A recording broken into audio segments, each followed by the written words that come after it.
Bonjour.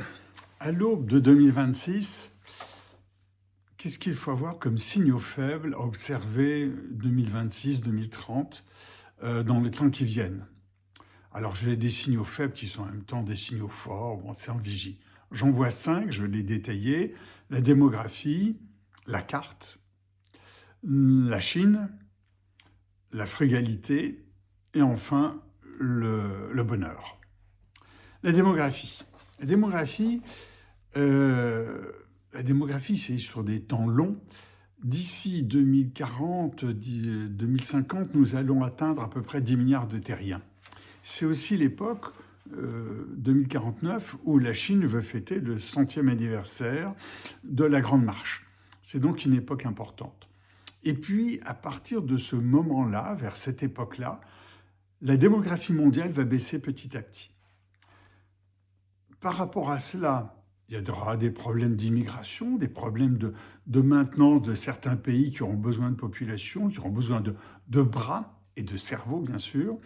Et puis, il y a des pays comme la Chine qui seront très inquiets de ne plus être la deuxième puissance mondiale, la première en population, la deuxième sur le plan économique, et qui auront besoin d'avoir des enfants. Et on aura à ce moment-là peut-être quelque chose qui sera l'ectogenèse, la création, le développement de nourrissons, de fœtus en dehors du corps humain, qui deviendront bien sûr des bébés. Donc je vous laisse réfléchir à ça.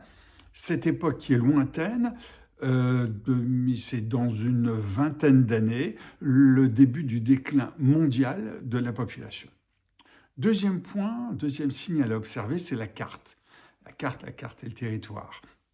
Il faut observer le monde à partir d'une carte, la carte du monde, avec comme centre l'Arctique.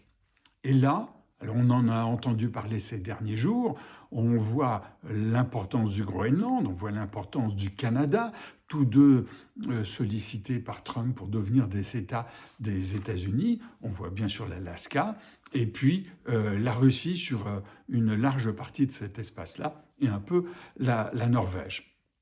Qu'est-ce que ça veut dire? Ça veut dire en même temps que c'est les grands axes de circulation mondiale liés au réchauffement climatique. Ça veut dire aussi que des millions de kilomètres carrés vont dégeler, et ce seront des terres nouvelles, ce sera un nouveau Far West, donc le Nord-Ouest. On va avoir quelque chose comme 20 millions de kilomètres carrés qui seront des terres où aujourd'hui il y a moins d'un habitant au kilomètre carré, qui seront des terres qui seront convertibles pour l'homme en agriculture, en énergie, etc. Et bien sûr aussi en matière rares, en métaux rares, en énergie, en pétrole. Voilà. Et on peut se demander, on peut se poser la question, est-ce que dans ce laps de temps d'une vingtaine d'années, donc avant 2050, on sera passé de l'Atlantique à la fin du XXe siècle au Pacifique sur le XXIe siècle, et une partie du XXe siècle d'ailleurs, à l'Arctique qui sera le premier océan mondial des échanges. Pourquoi pas? Ça semble peu possible, mais pourquoi pas? Le troisième point, c'est la Chine. La Chine, nous dépendons actuellement totalement de la Chine sur le téléphone portable que j'utilise, sur la voiture électrique qu'on va utiliser, sur l'énergie renouvelable qu'on nous envoie. Tout cela, ce sont des matières, des transformations qui viennent de Chine, et particulièrement des matières qui sont transformées par les Chinois.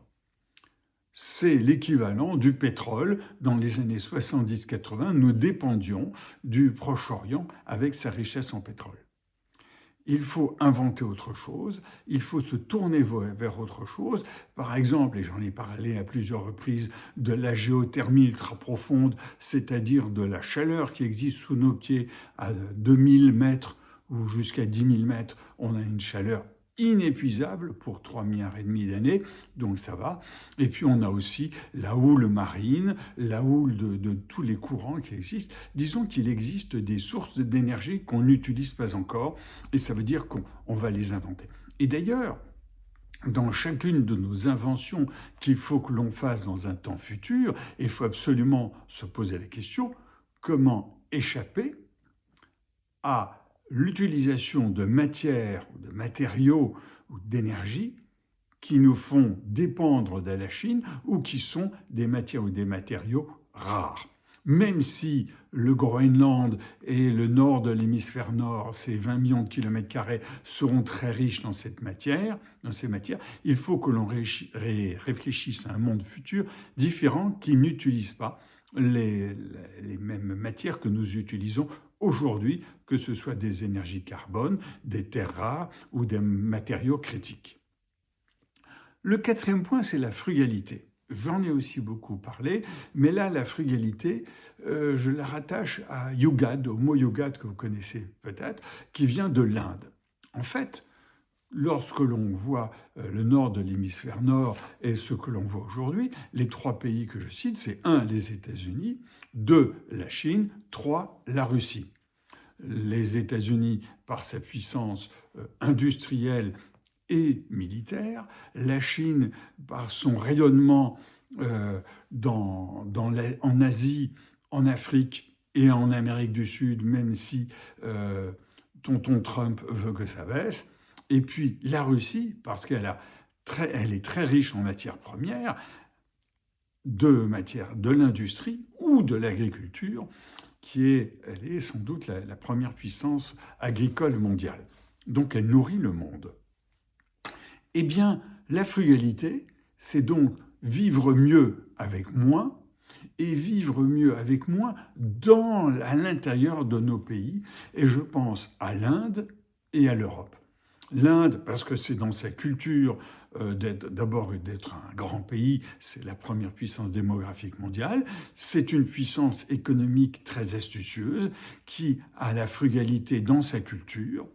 Et puis nous autres, les Européens, on a autre chose dans notre culture. On a ce devoir d'être dans la frugalité, mais on a cette culture qui est différente de celle des États-Unis, de la Chine et de la Russie, c'est-à-dire qu'on est un ensemble de pays qui savons réfléchir ensemble. Et ça, c'est quelque chose de fondamental. Alors bien sûr, on est moins rapide que les autres, mais on sait réfléchir de telle sorte qu'on respecte nos voisins. Et ça, c'est un exemple qui sera, à mon sens, très important dans les années à venir. Et puis le cinquième point, c'est le bonheur. C'est-à-dire, qu'est-ce qu'on cherche tous sur Terre? On cherche à être heureux. Or, par exemple, nous autres Français, moi qui suis français, nous autres Français, on est un pays pessimiste. Mais on est d'une richesse extraordinaire. Comment ça se fait que nous sommes pessimistes? Plus pessimistes au niveau de l'Irak, qui sont des pays en guerre, alors qu'un pays comme Israël fait partie des pays optimistes, malgré la guerre qu'il vient de vivre. Donc c'est quoi le pessimisme et l'optimisme? C'est quoi le PIB? À quoi ça sert de cumuler du PIB? Comme disait ce créateur de pièces de théâtre, si vous avez une femme de ménage, vous créez de la richesse. Si votre femme de ménage devient votre maîtresse, vous ne créez plus de richesse. Mais c'est à cela qu'il faut réfléchir. Finalement, la finalité que l'on recherche, ce bonheur, quel est-il? Comment le construire? Chaque pays a son critère, chaque pays a son bonheur, et c'est vraiment un critère sur lequel il faut travailler, en tout cas dans les années qui viennent, sinon ça risque de pas être terrible. Je repars en plongée en vous ayant souhaité une bonne année, des bonnes années à venir sur 2026, 2030, voire 2050 et les suivantes. Je repars en plongée, à bientôt.